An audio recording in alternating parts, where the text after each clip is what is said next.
You know, my father used to teach, you can't know where you're going until you know where you have come from. And you can't know where you are, right? Or you can't, no, here, let me repeat it. Here it is. You can't know where you are, right, until you know where you come from. And you can't know where you're going until you know where you are. So it's all connected. And I am so grateful that we had these outstanding people who were here, led by an outstanding moderator. Let's give a round of applause to Attorney Gwen Baptist Rucker. Very, very grateful. All right, so we are a little bit behind schedule. And as you may know, we didn't get a chance to have the audience engage as we had intended to in the last panel. So we are going to have this current panel actually have that type of engagement. So without any further ado, let me bring on the people who are going to be joining us for the second panel, and that's the panel what we call the Youth Engagement Forum. And so we had one of our guests, Judge Sugarman, who had to leave earlier. We have for this panel the outstanding Stevie Moore, a parent activist and freedom from unnecessary negatives. Give a round of applause for Brother Stevie Moore.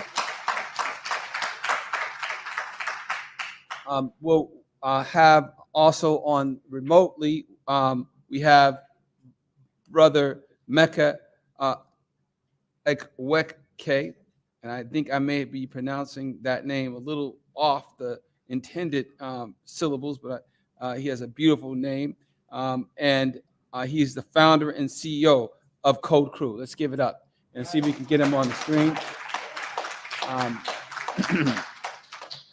And also Brother M.T. Mwenzi, a high school vocational program director and former student of Dr. Muhammad.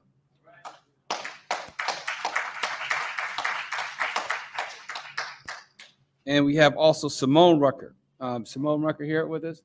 Are you related to our attorney Rucker? Maybe there's some relations. You have Mississippi connections. I don't know. Simone Rucker, let's give a round of applause for her. Jamal Muhammad. It's Jamal Muhammad from Lemoyne Owen College here. Jamal Muhammad, not here. Okay. Also Gabrielle Gilliams. Gabrielle here. All right. Give it up to Gabrielle. And this, we also have Representative Joe Towns. Representative Joe Towns, you can join us in this conversation. Important conversation. And Representative Joe Towns has a message to give. Along with that, we have a moderator, a Howard University graduate, not only from Howard University, but from the School of Architecture and Engineering and Computer Sciences at that time. He's also an architect who's come back home to serve as a architecture associate architect with the Self-Tuck architecture firm. And I don't know if anybody knows anything about business and building in Memphis, but if you do, you got to know Self-Tuck, because this is the oldest, of my understanding, oldest Black-owned architecture firm in Memphis, Tennessee. And so we are grateful that this this conversation is going to be moderated by none other than Glenn View. Is it View or Vo? Vox. Glenn Vox from Self-Tuck Architecture, and he's standing in for Janine Gordon Fully Love, who is the juvenile court clerk-elect, as she is going through some health issues, and we are making prayers for her, and we're grateful for her support. So let's give it up for Glenn Vox.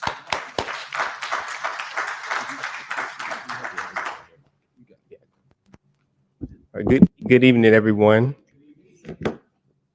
It is really an honor to even be a part of this program and to be invited. A lot of people on the first panel, I would hear adults talk about when I was a kid, hear those names.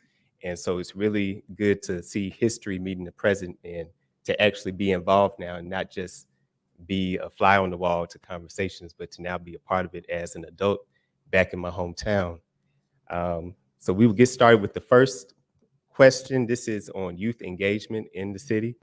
And the first question has to do with what's causing the surge in youth violence in the city that we've been seeing lately.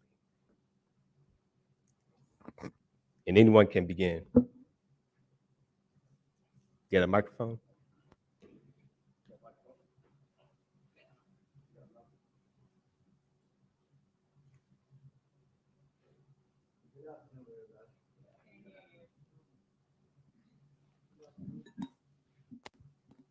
Good afternoon.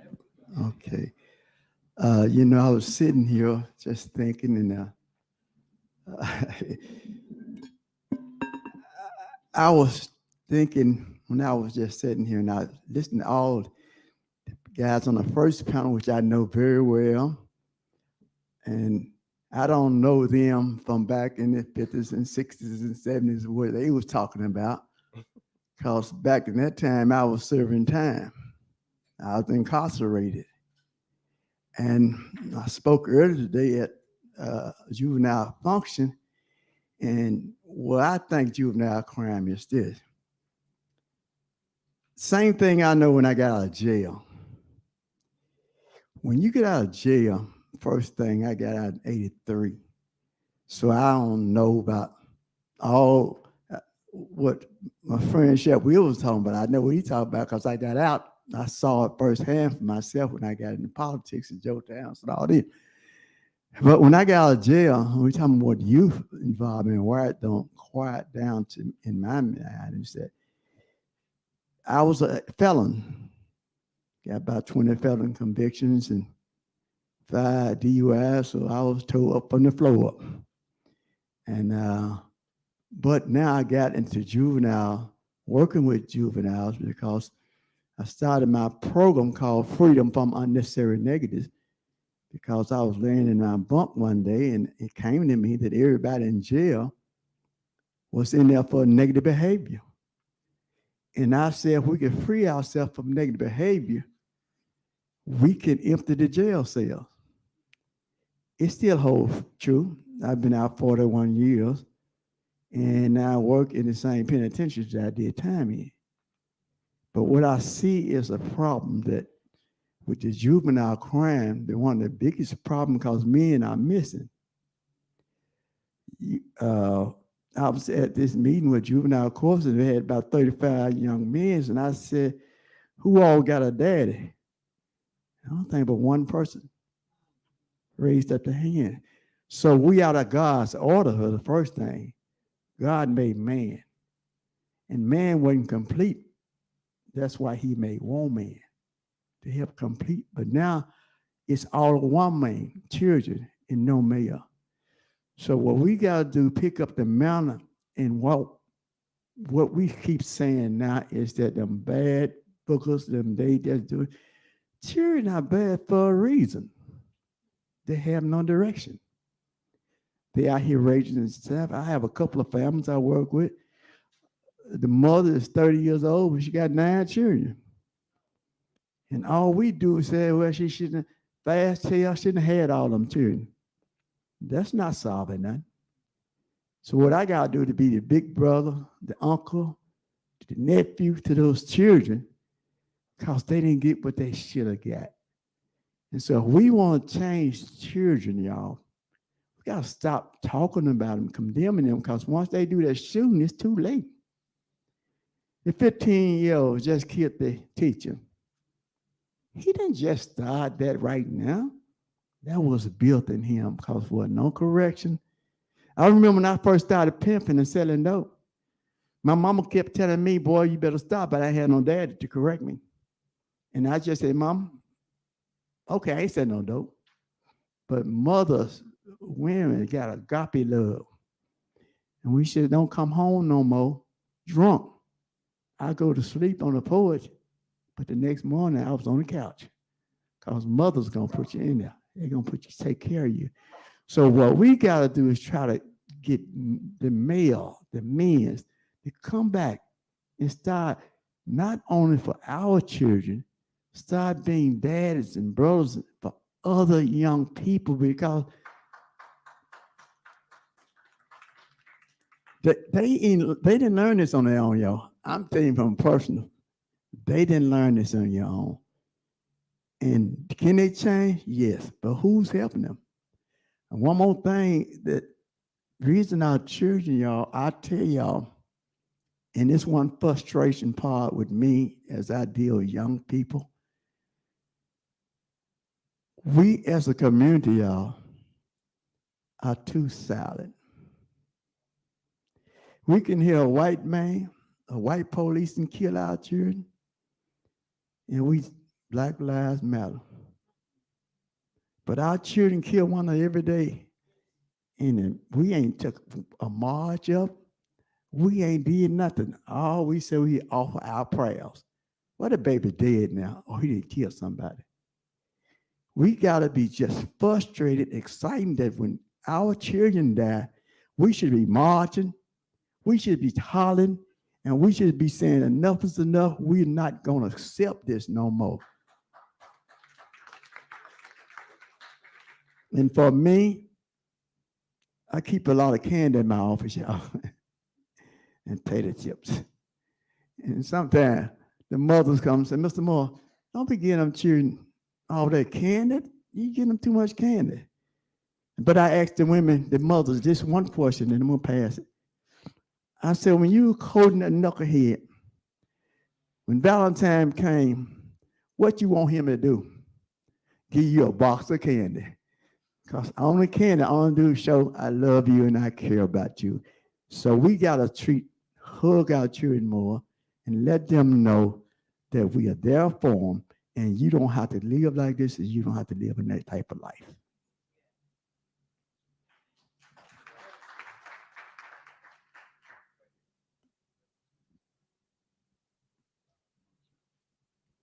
Yeah, I want to share. I'm an educator. I work at one of the alternative schools, and I was thinking back where Judge Sugarman was sharing a program that he would initiate if he has the opportunity at Hope Academy. I actually got a chance. I worked as a substitute teacher before I became a permanent teacher at Hope Academy. And in that stage, for a lot of our young people, you have their undivided attention.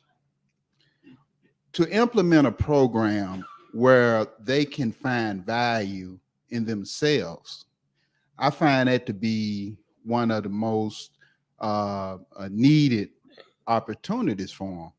I also have an apprentice program. I teach residential and commercial construction. And one of the goals that I set out was that if I was able to hire young people while they're in school and help them get a wage while they're in school, that it would help them. I believe that. And so I set out to accomplish that. And the school district in Memphis, even though it was out there, no one had initiated that effort that I know of.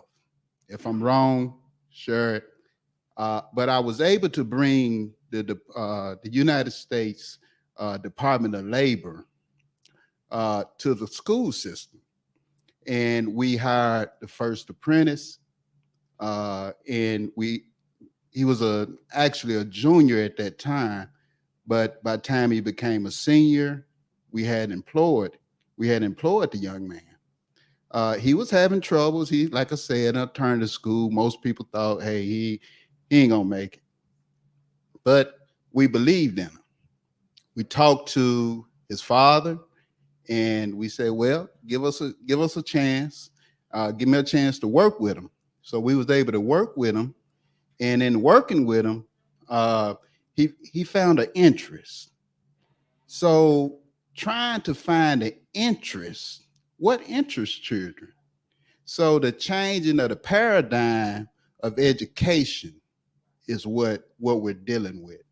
So from elementary through middle school, high school, and so on. How do we engage these young people where they are actually interested? One of the things that I find that a lot of times it's not a lot. You'll be surprised how small amount of money that these children do such heinous acts for. So, but it's nothing in front of them, nothing to catch their interest. So when we can catch the interest of young people, we're usually able to have. So with the young man that I've been working with, he actually graduated. He spent his senior year. We started him off in the apprentice program. We paid him $12 an hour to start with. He went on and went up to $15 an hour. He graduated. Now he's making money while he's in school. And I had quite a few other youngsters say, "Hey, can I come join? Can I come, be a part of the program?" But what we find is that who else is willing to support such programs?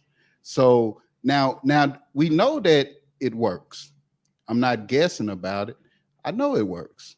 And so he went and he had his brother, actually a twin, and his brother came over to the school. He was able to get his brother to come to the school and introduced the program to him. But his brother said, "Nah, don't want to do it. Nope, don't want to do it." So he continued to stick with the program. And, all through his senior year, he never missed a paycheck, got paid through the whole course, graduated, started internship for the summer, continue to stick with us, and probably next month that pay rate go up to $18 an hour. Now keep in mind, this is one of the youngsters that is going to an alternative school. Matter of fact, a student, that's we sped student. So you count the students out when, if you really dig, if you really reach down and see what really affects, what can be done to affect them. This was one of the things that happened. So his brother, after he began to progress, get better, his brother then said, "Hey, can I come out here?" And we said, "Yeah." So we brought his brother out, and now his brother is a part of it. And he's learning the trade, learning the skills. So my point is, how can we engage the young people where they see a value in themselves, not after school, not after they graduate, but while they're in school? And so if we continue to implement programs like the STEM programs, coding, and not only teach them, but hey, you can make money not in the future, but right now. So today, our children should be coming out of school, making a wage that they can get out in this community and they can compete. They don't have to wait forever to make money. And so that's one of the things that I feel that was beneficial as a educator in coming from those in environment dealing with alternative schools.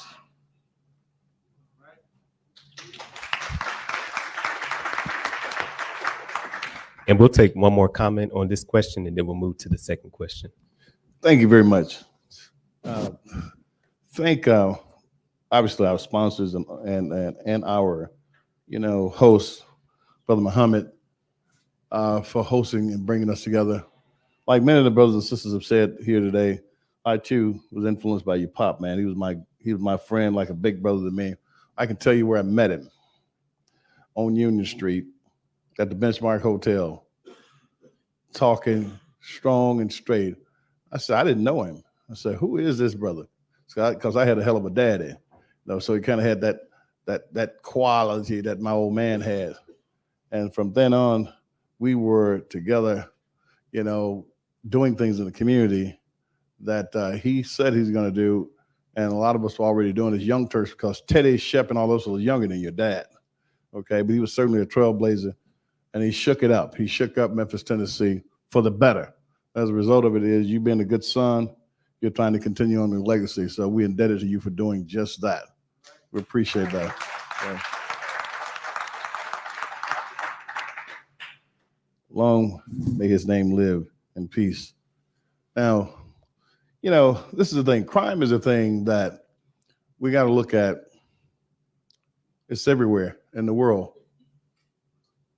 America is a crime scene. You got a country that was stolen, and all the folk on the land were almost wiped out and murdered to take the land. You're looking at people who sat here, your ancestors worked it for free, kidnapped. It was a crime scene. This is still a crime scene. We're in a place where Martin Luther King was murdered. Okay, so this is what I caution you all about as you talk about Black crime. Hell, everybody kills people around the world. You don't beat a white man killing. You can't beat him killing.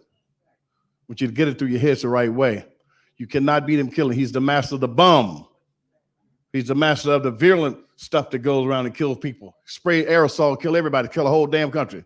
Fly over it, okay? Everybody kills, okay? Let's first put that in perspective, all right? Every damn body kills in this world, and some are better than others. Always have been. How you think you got the country? Because you couldn't beat him. It's just that simple.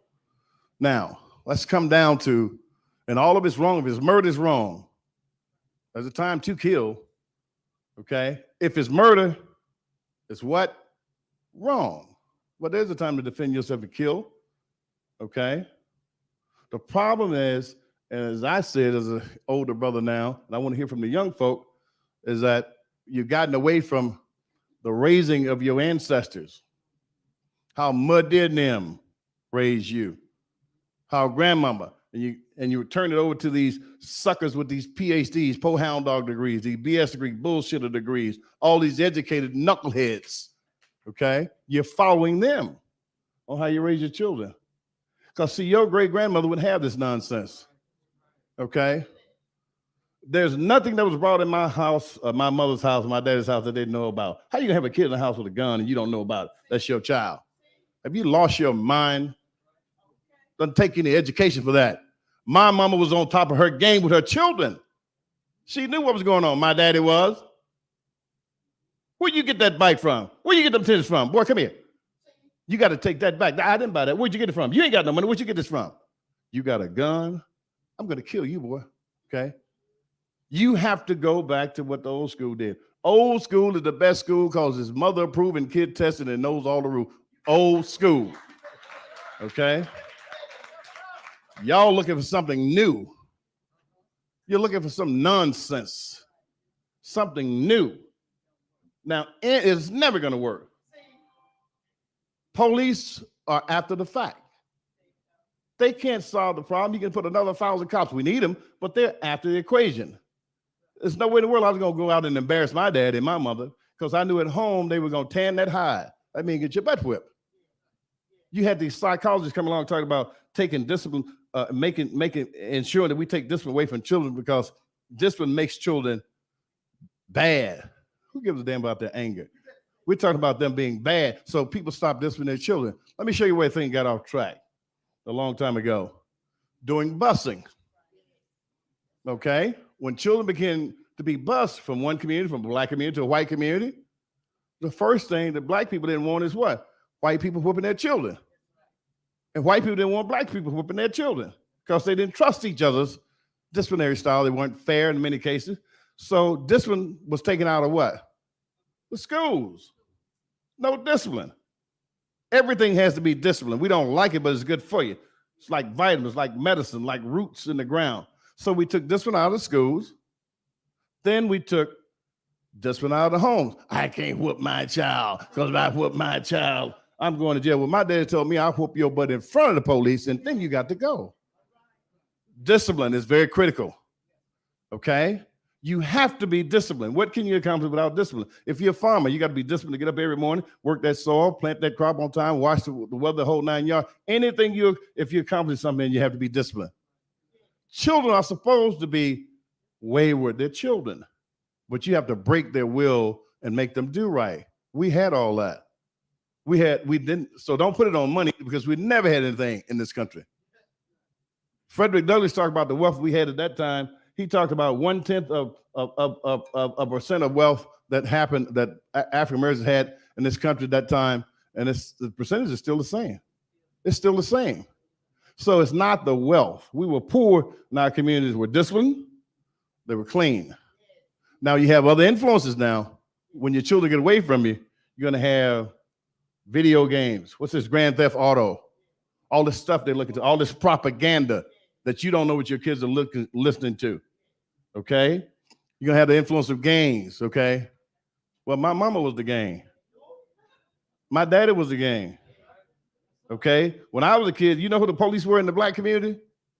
Old women with switches sitting on the porch, watching what you did. Okay? Old women would get you. They'd be about this tall, would tear you up. You'd be 9 feet tall. You do the Holy Ghost dance, because they were not afraid of their children. Okay? And there was respect and order in the community. Y'all are looking for something right under your nose. Go back to what our people did. How did African Americans make it during the Depression? When the stock market crashed? Who in the hell helped us? White men within food lines. Who helped us? Our own people did it. They knew something. That we've gotten so educated and highfalutin now, we got getting away from the old knowledge. You got to go back home. Don't discard the seniors in the community. Go find out what they did. You're too sophisticated. You know, so smart you don't know nothing. They call that a dummy. They say you can learn a lot from a dummy. Not these dummies today, because our community are in shambles. And the answer is right there with the old lady in the house is 90-some years old. Old man that you don't talk to. When I was a kid, we saw young people hanging out with old folk. That's how we got our wisdom. Okay? It's all right here, and we're looking for something to fall out of some government program. The government has never done anything for us, but kept us on a treadmill. Even affirmative action helped black folk didn't benefit from affirmative action, mainly help white women. You got to understand the game that our great brothers and panelists were talking about earlier is going to be played forever. What you must understand in this community, that what this country has done to us is going to be done forever.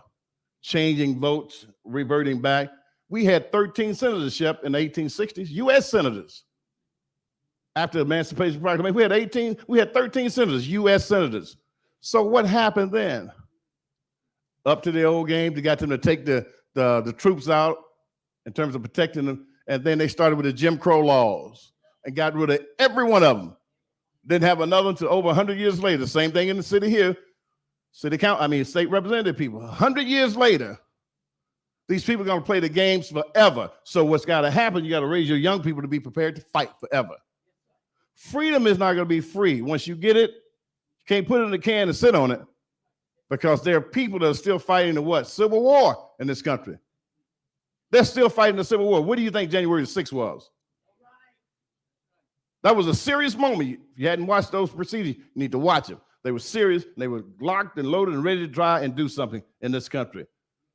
So our young people have to be taught about all this stuff, because that's our frontline defense. The older we get, the more they come up the line and the stronger they become physically, because Father Time, takes it away. It's a matter of time. So they got to be ready, okay, to fight these battles, okay? And it starts with family. Now, other thing is this. We have to have a way, and we're doing a better job in terms of how we criminalize people and won't hire them, okay? Every man or woman, once you pay your debts to society, needs to be able to work, period. That's how punitive and low down and dirty these people can be to you. That will hire, can hire every man. Everybody makes a mistake. We talk about being Christian or Muslim or what have you, but if you don't have any forgiveness, partner, you ain't got nothing. I don't want nobody to follow me 24 hours and look at what I do and what I've done as a human being or what I think. You know, your thoughts will get you in real doggone trouble. You think crazy as hell sometimes, but you want to be forgiven. So people ought to be able to work. These are the fights that we have to fight today. What they have done today with civil rights, there's no more civil rights. Who's fighting for civil rights today? Ain't nobody fighting for civil rights because you've allowed what to eclipse it? Abortion and homosexuality is eclipsed civil rights. We're not fighting for civil rights today for black folk.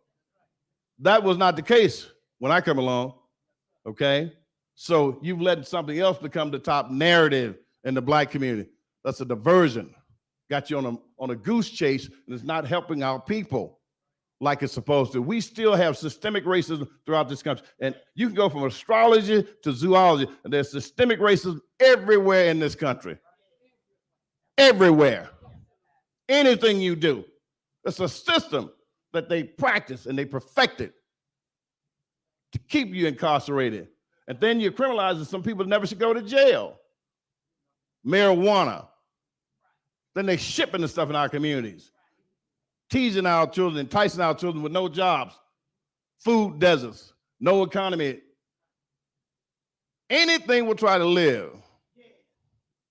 Anything will try to live.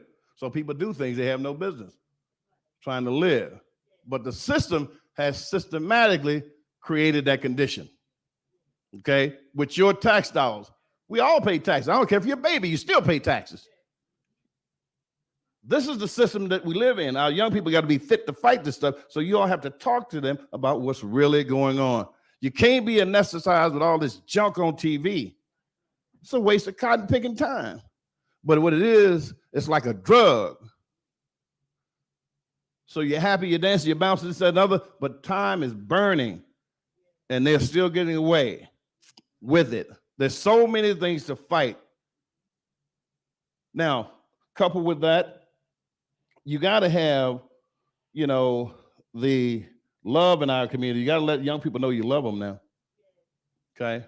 You must let people know you love them, even when they're wrong. You got to let people know you care about them, and you can't fool young folk. You can't fake the funk with them. You cannot fake it. But because you love them doesn't mean they get away with murder. Okay? We have to hold our children accountable first. Okay? We have to hold them accountable. So in the world, a 15-year-old boy supposed to have a gun going out killing somebody.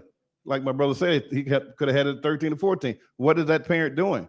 I don't care about it being mom. We've always had broken homes. We've always had that in our communities.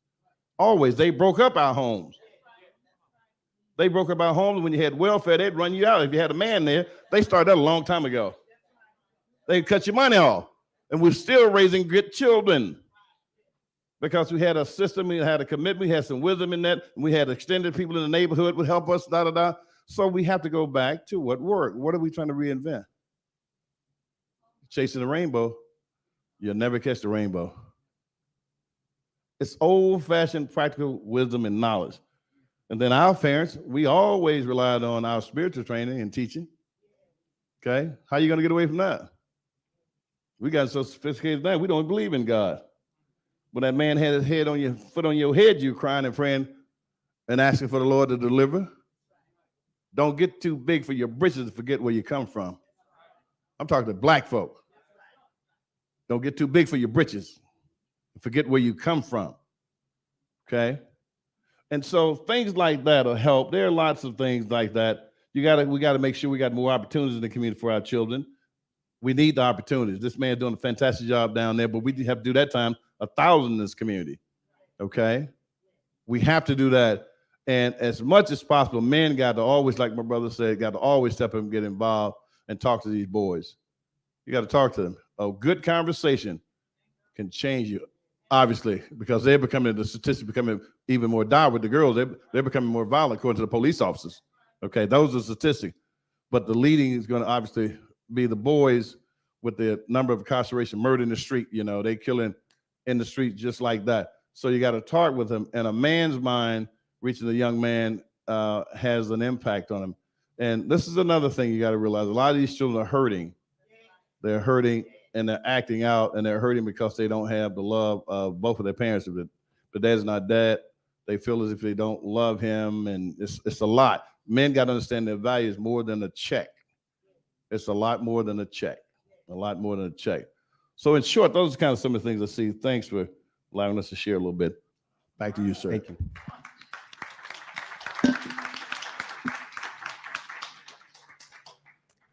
For our next question, we have some young people in the audience, and you all can feel free to answer this question as well.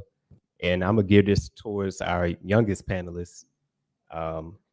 Was the shooting of the Memphis rapper Young Dolph a sign of the negative power of social media?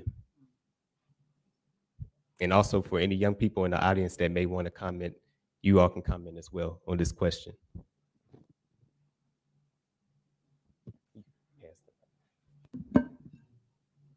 Can you repeat the question one more time? Was the shooting of Young Dolph a sign of the negative power of social media?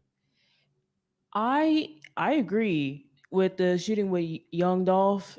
Social media was just going wild with it, and even though that with the whole shooting of Black people, Black Lives Matter, people are just crazy in the world, and people don't understand what they're doing.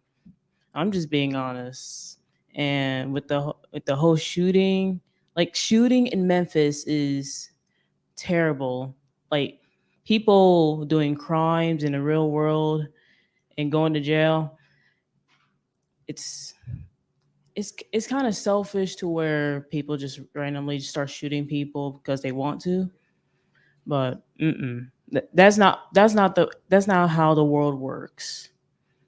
And how I always want to see the world is with no shootings, no nothing, no racism, and everyone can actually like get along equally. But no, we can't have that in the world.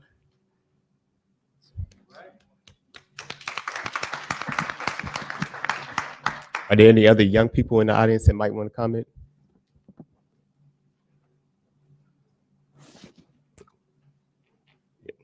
Okay, somebody.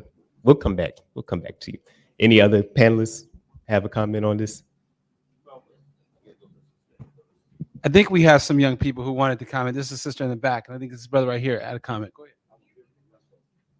And yes, I can repeat the question if you need it repeated. The question is, was the shooting of Young Dolph a sign of the negative power of social media?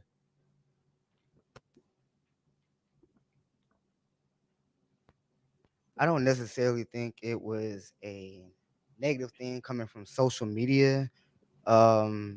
Me personally, there's a lot of things that go on in the industry besides what we know as normal people. Mm-hmm. So there may be a lot more information that they know that we don't. Unless you do your research and look deeper into it, you may know.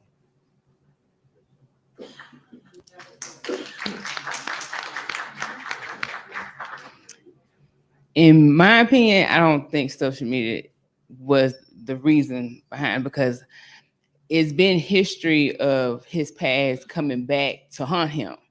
But a lot of people, even though he was a changed man, he was doing right and he was trying to do right for his community, some people were still hating on him not being the same man he was in his past. So for him to get money and get to do things for his community, a lot of people they wanted him to still be the same gangster thug that he was then. A lot of young folks don't like to see other people grow up and be in that past, stop with their past and be present, because a lot of people don't want to keep doing that all their life. You see your friends going to jail, you see them get shot. It's nothing coming out of that. So they want to grow up. They see something better, or they want to do something for their family. But the social media impact, a lot of these kids now wants this 15 minutes of fame or go viral. So they think it's money coming, but it's not. It's nothing but coming chaos, because you have these Facebook fights, and then when they come into, okay, I'm gonna meet you here, they go ahead and say my ops and stuff, they gonna come to the house and they go ahead and kill them right there on the spot on live. You got more of that going on that you're not hearing about, but you hear about not in just Memphis, but everywhere else. So I wouldn't say social media was an impact on young Dolph. A lot of people did not like that he was growing up and he wasn't his past anymore. He wanted to be a better example for his kids, which is a good thing. Most men want to be a better example because they see that lifestyle is not that lifestyle anymore. Selling drugs ain't what it was back in the 90s and 80s. It's a lot more, and the drugs ain't drugs anymore. It's hidden stuff in what they're doing. I literally, my child goes to Craigmont High School, and she was in the band. But I can literally smell weed on the kids in the band room. I'm sitting here like, y'all don't smell that? They going to school like that. Parents are letting them go to school like that. There's no discipline or nothing like it's okay to be smoking weed in high school. Some of us didn't do that to college. We had that one chance, but they think it's okay during high school. Then you have the vaping. They hide in the vapes. So it's like everything. We didn't have what they have now is phones to record everything that they do. We didn't have that. We didn't have no phones to record everything. Everything was through word of mouth, or you didn't nobody know what you did. Now they want to go viral. They want their 15 minutes of fame. They want to be on the news. Why is this so important? Nobody don't want to work. I work on my job. I've been on my job for 20 plus years.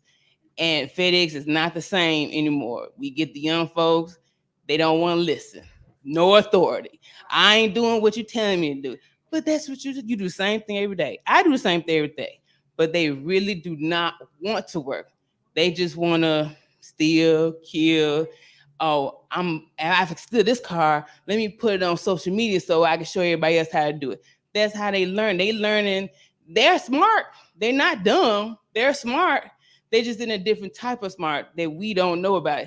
And technology is where it's at. That's why coding, and we have to put our kids into that because that's the way of the world. All this old stuff and paper trails and computers is where it's at now.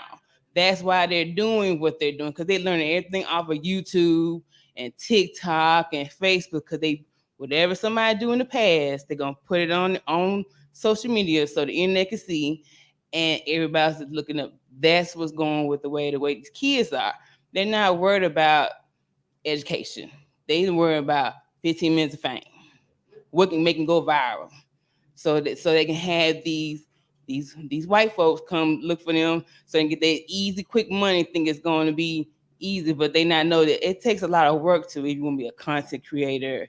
It's work to put in it, but they don't know that. They just want that 15 minutes. And sometimes that 15 minutes ain't even worth it. That's just my opinion.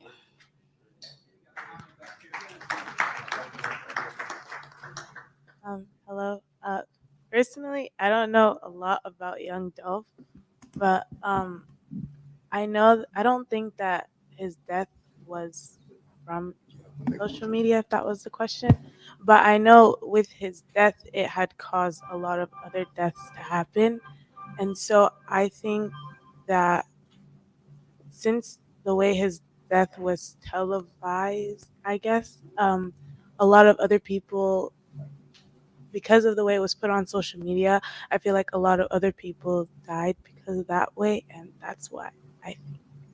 Very good.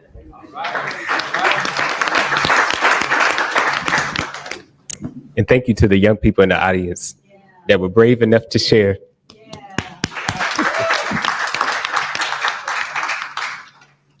I think I didn't know Dolph until the police called me to bring some stop the killing signs up there and put them on the mirror where he got killed at. But when I went back and researched, because I don't listen to rap, but I went back and researched that. It's an old saying, live by the sword, die by the sword. That wasn't no accident. That was a beef going between people a long time ago. And we don't want to see, and I know at times what you were talking about, but we keep on talking about how it used to be. These kids ain't got no daddy.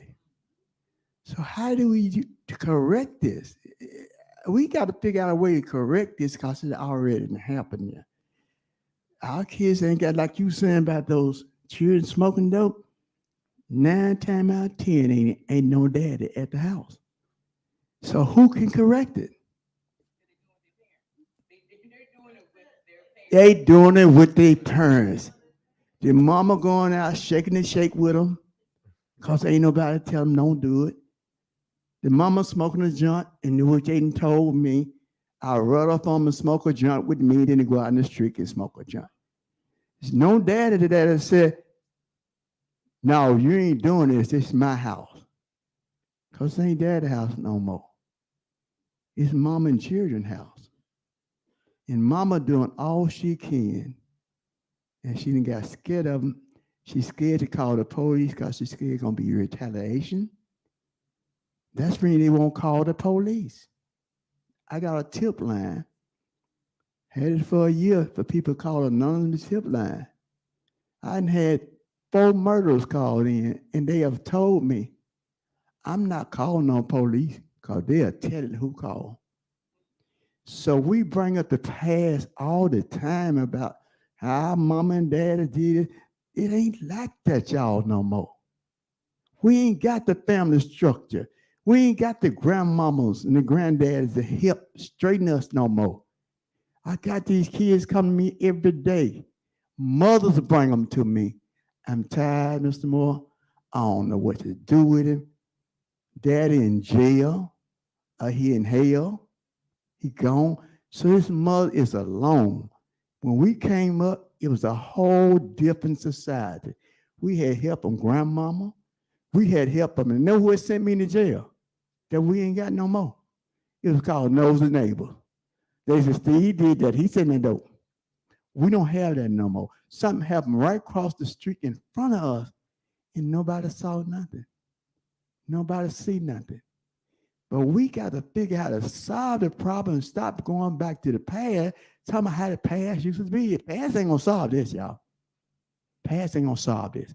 We got to come together, especially as always, as men, and see what we can do to solve this thing now. This is the right now. It ain't what happened 10 years, 15 years ago. We got to figure out what to do right now. I don't know how many of y'all know the Pepper Trees apartment in Whitehaven. District Attorney ain't aware, my friend, it ain't about that. But they talking about close the apartment down. What sense does that make? But they gonna go 3 blocks open and open up another apartment?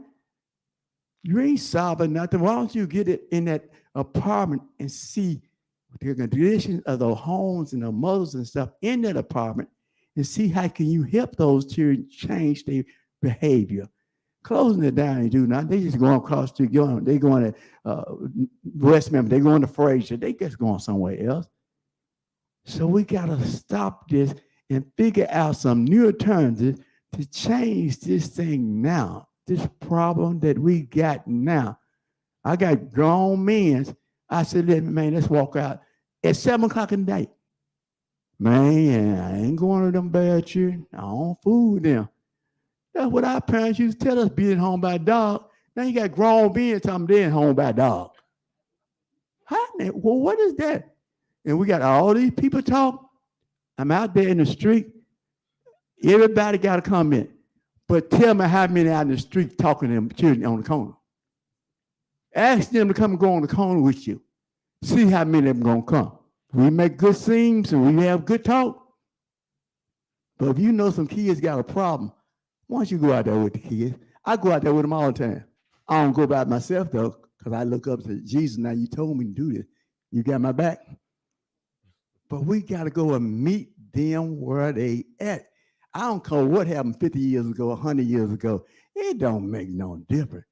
This is right now, right today. And if we don't get out here and see what's making these children that, sometimes these children come tell you, Mama, one kid came to me, mother brought him to me. His brother, 16-year-old brother got shot. He's 14, the mama said he won't go. He won't go. And I asked him, he was beat up. His mama thought they had jumped on him because of his brother. He wound up and told his mother, Mother, I didn't get beat up. I got beat in. See, we don't even know about the game. You got to get beat in the game. Sometimes you got to get beat out the game. So these kids don't know which way to go. If they don't get in the game, they get beat up. They get ready to get out the game, they got to get beat up. So instead of talk about what when and how, I hear it so much, what are we going to do right now? This young baby, this 14, 15, got a problem right now. We can't change about talking about what the past. We got to find some solution for right now.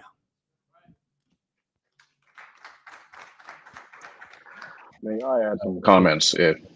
To actually transition us to our next question, which has to do with African American history. And I'd like Mecca to answer this first. Can you hear us? I can hear you. Can you hear me?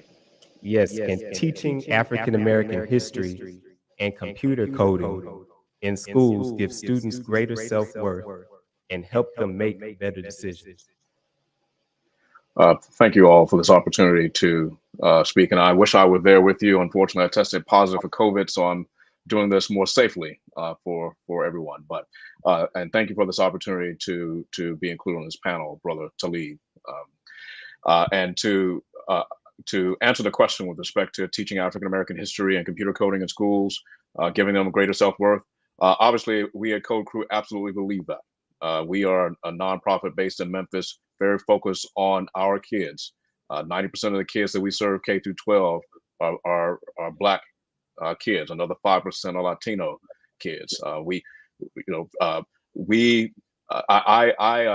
recognize all that has been stated in terms of the challenges we've had in our communities. Right, those things are well documented, and absolutely we need to know our history and where we come from in that regard. And so having an appreciation for history is absolutely foundational. At the same time, we have to offer opportunities for on ramps to the 21st century, quite frankly. It's why at Code Crew we worked hard at the state level to make sure that Tennessee made computer science a high school graduation requirement. I'm appreciative of Representative Joe Towns and others from the state legislature who voted for that. And so that's, we're making sure that, Black kids are not left behind, because we're making sure every school has to offer that. Every school is going to have that 21st century opportunity for those skills, so that young people have that baked in. In fact, that's fundamentally, that's what we need, right? We need leadership and some culture changes in terms of what's possible for young Black men and women. I say all the time that we want to make coding as popular in our communities as basketball and hip hop. And there's no reason why that can't be the case. And we have to lead in that regard and connect young people to the reality that there are opportunities out there waiting for them, but they need to be connected. They need to get access to these skills. And so, and we need to do that within a context of respecting our history, and not just African American history, but our roots all the way back. I say all the time, my father's from Nigeria and West Africa, but I'm from Castilian South Memphis. I'm the same neighborhood that Dolph grew up in. We know many of the same people, even though I was quite a bit younger than this young man, right? But I'm quite a bit older than this young man, right? But one of the great things that rooted me in terms of me having the confidence to recognize that I, as a Black man, can be just as capable as anyone else in the world, was when a man showed me about the African origins of math and science. And he showed me pictures of the Sphinx and all these Black people that built these pyramids and all these great contributions to human civilization. And that gave me great confidence to say, yeah, math and science, of course I can do those things. I forget the narrative that says I can't do those things, because my ancestors invented those things, right? Our ancestors invented those things. And so when it comes to coding and computer science, it's no different. In fact, the only challenge is convincing ourselves, our young people and our adults, that this is something that we are just as capable of doing as anyone else. And so when it comes to having a greater self-worth and making better decisions, I think fundamentally having access to opportunities results in an outcome with better decisions. And it certainly results in an outcome with better self-worth when you have access to opportunities. right? And that's, Dr. King very famously said, and you are all in that hallowed spot where Dr. King was so sadly assassinated, but he very famously said that it's poverty and ignorance that breed crime, right? And so while I recognize that crime is a huge problem in our communities, and we ought to not, obviously we shouldn't ignore it. If we're going to solve those issues, right, we need to address the poverty front. We need to address the education front. Code Crew is very rooted in those principles, right? We're providing computer science education to kids and adults so that they can have access to these 21st century opportunities, so they can have some money in their pockets. Because poverty, by its very definition, is not having enough money, not having enough assets, not having enough capital to meet your basic needs of food, shelter, clothing, and transportation. That's why we work hard to bring our graduates, our students in our adult program, who are averaging about $12,000 a year when they come into the program, if they have a job at all, right, to averaging $54,000 a year when they come out of our program in our 6-month coding boot camp. How do we pour gasoline on opportunities like what we do at Code Crew? It's not just coding and computer science. It's lots of other opportunities, especially in that STEM space. But I'm going to speak to what I know, right? And how do we pour gasoline on those opportunities such that we can lament less about about the challenges that we have, and they're well rooted and well documented challenges, and brag more about how we've been how we're lifting ourselves in the great way that our ancestors did when they were released from slavery with nothing, right? We need to have that mentality in terms of us lifting. And so when I think about Dolph in particular, right, and Dolph sadly got caught up in what happens too much in our community in terms of us finding opportunities to beef at each other when we should be trying to find opportunities to work together collaboratively and build something. How do we build more? And I think it's through connecting young people to opportunities by addressing those fundamental challenges of poverty and education. Let's get some skills in their minds and get their hands doing some things, and let's get some money in their pockets for them and their parents, so that we can actually build and lift ourselves. Because obviously, if we don't do it, who is? It's on us to do. And there's a lot of great organizations out there doing a lot of great work. I certainly love what Nate Ollie is doing with the 100 Black Men in Memphis. I love what Tim Harris is doing with the My Brother's Keeper, and so many other great engagements, and so many people on the front lines from the state legislature right down to every neighborhood association. So, but we must work together and have to have that culture and that mindset of that we can do these things. And so that's my answer to that question. Thank you. Thank you, Brother Uriki, for acknowledging our history and understanding the value of it. I'm going to tell and stand on it again. This is the reason that as we sit right here in this city right now in Nashville, critical race theory, y'all familiar with what they're doing with that, right? They're trying to erase your history because of how valuable it is, your past. Okay, that's one of the problems. We don't understand the value of your past, and everybody else does. Okay, in these Catholic schools and these other kinds of schools, they have the same core values that they've done over and over because it's foundational. Okay, you build a house pretty much the same way. If you don't have the right kind of foundation, you're not going to have a house that's going to stand. They make you do certain things. They teach you certain things. Now, who would condone a parent doing drugs with their children?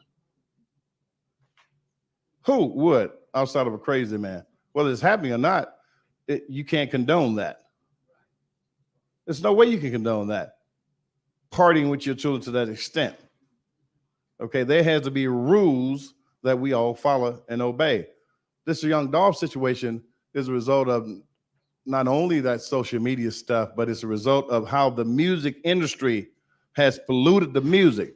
Where do you go and hear all this dastardly, dangerous language in a song about other people, about whites, about Asians, about other folk? No one tolerates that nonsense but Black folk.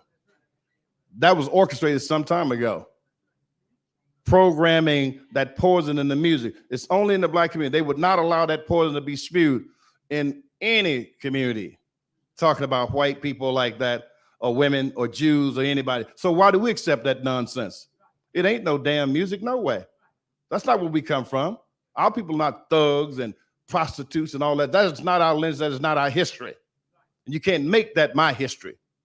I don't care what you say. That ain't my history. Never has been, never will be. It's of the greatest that Brother Uwiki talks about. But we tolerate that nonsense, and it's propaganda, negative propaganda that people in our community buy off into and get these beef that young lady was talking about down there. So when are we going to stop that? The music has power. The music is sacred, man. Satan was over the music. They poisoned and polluted the music. Now children are trying to live by the stuff, and other folk use it as entertainment. And we're using that nonsense, that great jazz and blues and rock and country and doggone blues we had and old gospels. That was our music. That changed the hearts and minds of many folk. But today, it's the most vile, some of it is the most vile stuff in the world. The degradation of women, the killing that you talk about all the time. That is propaganda. And it has an effect. When they go to war, they do propaganda on the radio, in the air, drop leaflets, okay, to deal with this, programming the real. And it's effective. And we're not monitoring that stuff. There's certain things you couldn't listen to. When in the old days, folk told bad jokes, this and other grown folk got together, where were the children? They wouldn't run the grown folk. Grown people do certain things that you don't have your children involved in. So there are core principles that work anywhere in the world. It's not an American thing. It's not a Black thing. It's not a white thing. There are core principles and values that never change. Thou should not murder, love. Thou should not steal, okay? Thou should not covet. There are some things that we utilize all around the world to keep you civilized so you won't have chaos in the world. You know, it's a matter of time. You can believe it, or you can wait till it's causes destruction that is done, and it will get worse. It can get worse because the younger kids are even worse. They pick it up quicker, you know. Thank you. Would any other panelists like to answer that question? That's our final question. Can teaching African-American history and computer coding in schools give students greater self-worth and help them make better decisions?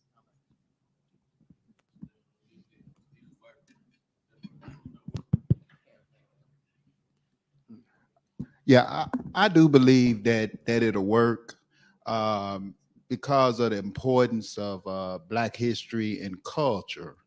I oftentimes say that the schools is really ground zero, and we have to, as adults, get involved in that. Not only that, we have to understand as adults what is really affecting our children, even to the point of like the mention of Grand Theft Auto, for example. And I was once talking to my class, and we opened conversation.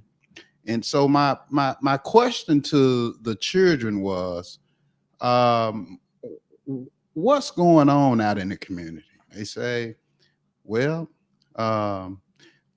with the robbing, jumping out the car, robbing people at the service station, jumping out the car, running, shooting and all of that.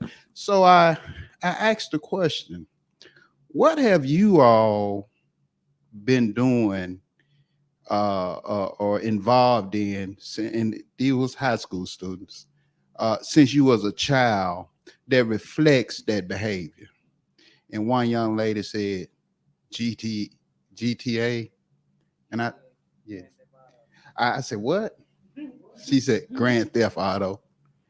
And I said, wow. Now let's look at it. And it's dealing with coding, right? It's dealing with coding. So we have to push our culture of African-American thinking or African history thinking into the coding industry. See, we've given, and if you pay them to, you know, do history on Black culture, and they can do it. But we have to be the ones that push this, because if they have spent from this big to grown, being influenced, whether consciously or unconsciously, they're carrying out these behaviors. So do we say, well, the parents, well, they go by it and give it to them, but and some are able to teach to get away from, but it's so, the dynamics of today is so different that those things that influenced me when I was growing up, like the encyclopedia, that's about the best it got. That's not happening now. So the idea that the child jumps out of the car and the car's full of weed. My mama was smoking weed, and that's why I got suspended. That's real. That ain't just, that is real stuff. We can't brush it off like we don't condone it, but it's real. So what do?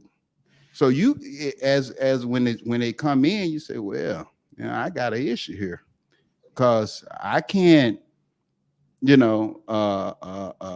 blame the child who jumped out the car and they smelling like weed now. That's right. Now, here's another part. When they leaving school, door open, weed come out. Am I right or wrong? And they get in there. Now, they've been at school all day. So what do? So it's a complex issue, but it's fundamental. Now, why can't we get 10 strong men in every school? It's back on us again. Why can't we get 10 strong women, not the teachers, not the administrators, I'm talking about the parents, in the school, being involved in the school, engaged in the school? See, so what was done in the past, it ain't gonna work today. Nope. I mean, I'm on ground zero. I'm just not. That's right. I'm just not making this up. I'm there every day. I spent the summer doing the same thing.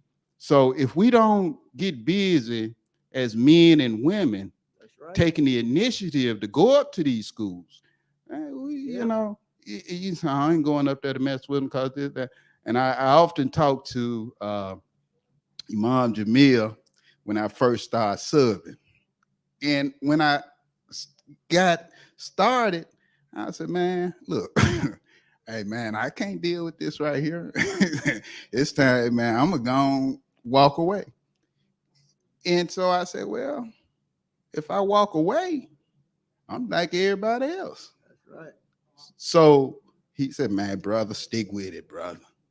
I said, man, I don't know about this. So I made several attempts to walk away. That's right.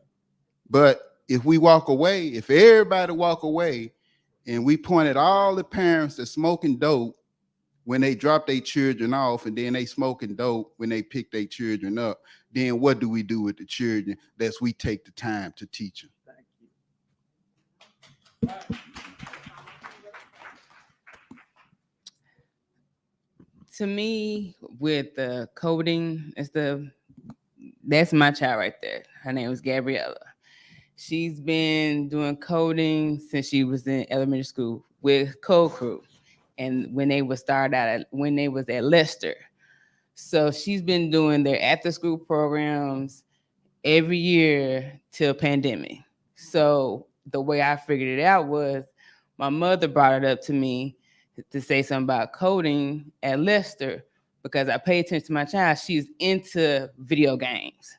So I said, well, she might have something. She's into video games and she's into art. So I pay attention to that. So I said, well, let's try coding. With her first going into coding her first year, she enjoyed it. So she started doing the other things they offer, which was robotics and mobile apping and video game development. She got into all of their programs until the pandemic. For her to be young to do, then they asked her to do the St. Jude OWSEC. She was the youngest one, and she was only in middle school when she did that. I pay attention to what she was because a lot of kids, if we don't go to the school, a lot of kids are hurting inside. They really need somebody to talk to. And I learned that with her first year at Craigmont High School when she did band, because she's into music. And the kids that I would take home from band practice will talk to me like a regular kid or just needs out. And you find out they got broken homes. They need somebody to talk to. They're taking care of their sister. Their mom don't work. They just stressed enough just trying to be a kid themselves. And then a lot of them are dealing with the mental issues because a lot of them don't have an outlet. They just don't know where to go. They're being bullied at school because you still have that going on. But they may say, oh, 1 week we're going to wear orange shirts at the school for bullying. That does not work because if you report it, they still don't do nothing about it. My daughter has went through it, and she went through it through elementary. And I have a 7-year-old wants to get the whole class and turn against her because she didn't like her. She went through that. That was a whole mental thing that my daughter had to go through. The parent wanted to apologize, but I didn't want to talk to the parent because how does a 7-year-old have the mental capacity to get the whole class to turn against my child because she didn't like her? I don't get that. Even though she had older kids in the house, because I met the parent. We went to the house. She stayed around the corner. So I was like, okay, a new friend. But for her to turn on her, we never knew why she did that. Mental health is so important with kids. That's why they might turn to video games. So I learned that with going to Code Crew, she finds out that there are other kids that's just like her that is not being accepted in high school or in middle school. Because now you have your cliques. You have the ones that smoke weed. You have the ones that are popular, ones that are nerds. She found somebody, when she go Code Crew, she found there's people within that, all Black kids, they are just like her, maybe unique, quirky, same sense of humor, but she's not being judged for who she is. There's a judgment thing going on in high school. Who's popular, who can go viral, I don't want to be on Facebook, stuff like that. It's not even that important.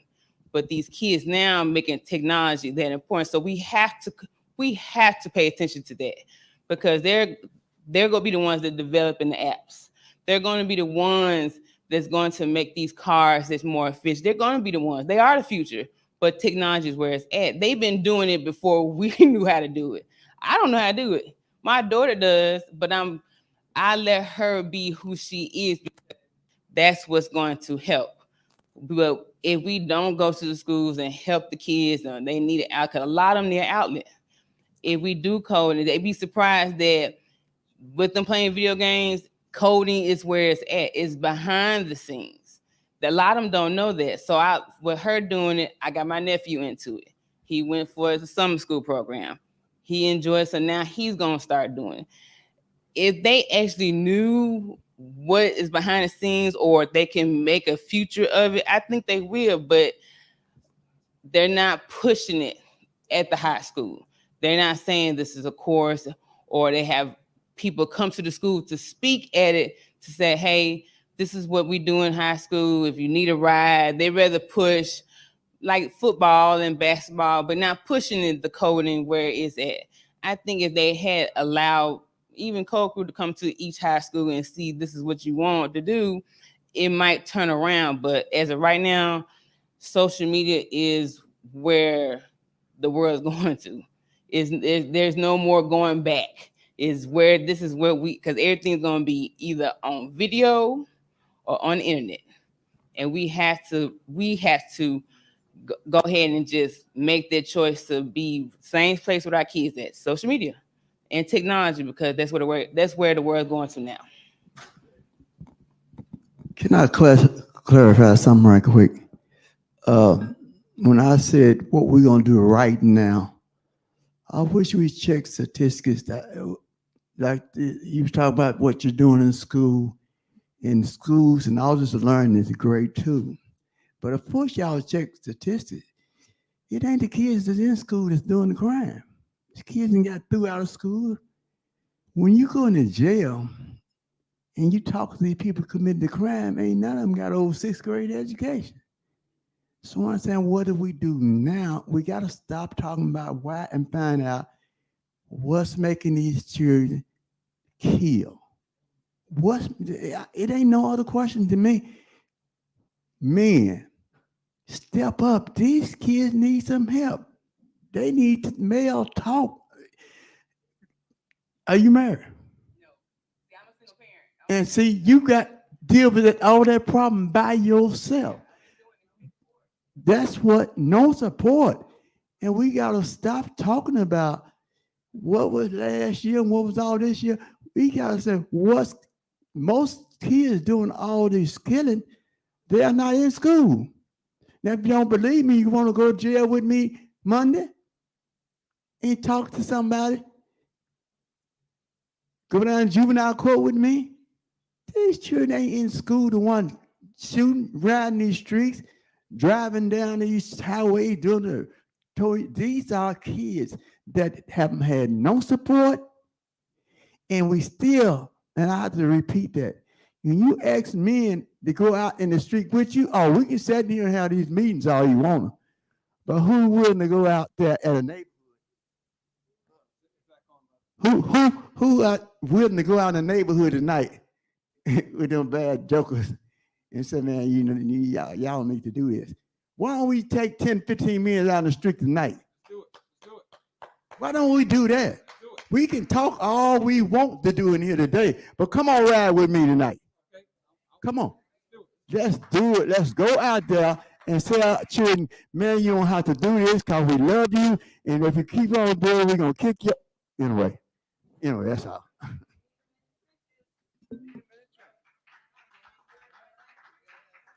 Can we give all of our panelists a final round of applause? Oh, sorry, Gabrielle, you can go ahead. So for experience with kids doing coding, they can actually get a real good job if they keep going to coding. And I expect like a lot of parents to get their kids into coding because they can actually get, like I say, you can actually get your child like some scholarship money or even a real good job. You can even work at Microsoft or even Facebook. But with other people that with the whole school situations, crimes, are kids really getting the education that they need? Are they even listening in school? That's the whole concern, because with me, I always pay attention in school, make sure that I have everything, make sure I get my grades up. And then with coding interfering, it helps me learn, it helps me code. And one day I always wanted to make my own video game and make money. And with other kids, if they don't listen at school, they get bad grades, they just want to go on the other side of, well, basically just with the bad things and good things. Some kids want to go to the bad things, but for me, I want to be a good kid.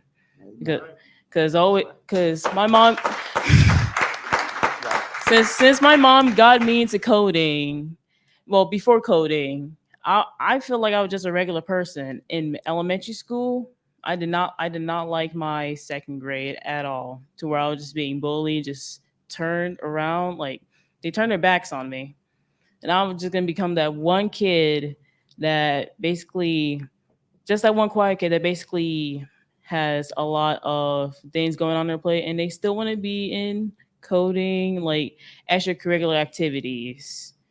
But question is, will their parents do something for their child to make them know everything, to where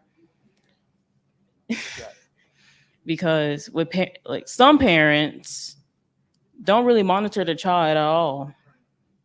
And then that's a huge problem, parents don't monitor the child, because do you even know what your child is doing right now? That's my question.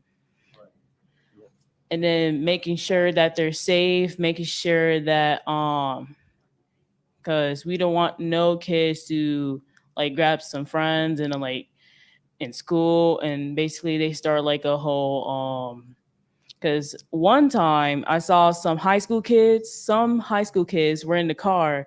They were literally just sitting on the window sill. I mean, one of them could fall, and that's literally a bad idea. And that is not safe. And I mean, the whole weed, drugs, smoking, vaping, that's bad. I do not want to do that at all, because if you do that, you can have a small amount of time in your life and you're going to regret it. But making sure that you get the education you need and you can work at a real good place that can actually get you some money, well, that's the good way to live.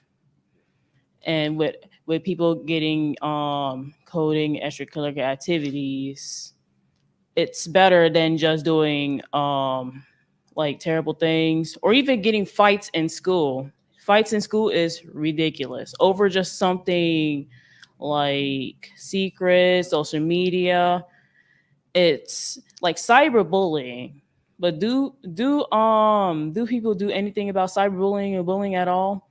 I don't think so, because these kids have to stand up for themselves to tell their parents what they did wrong, that we can get everything situated. But do kids do that? No, they don't. They just hide it from their parents.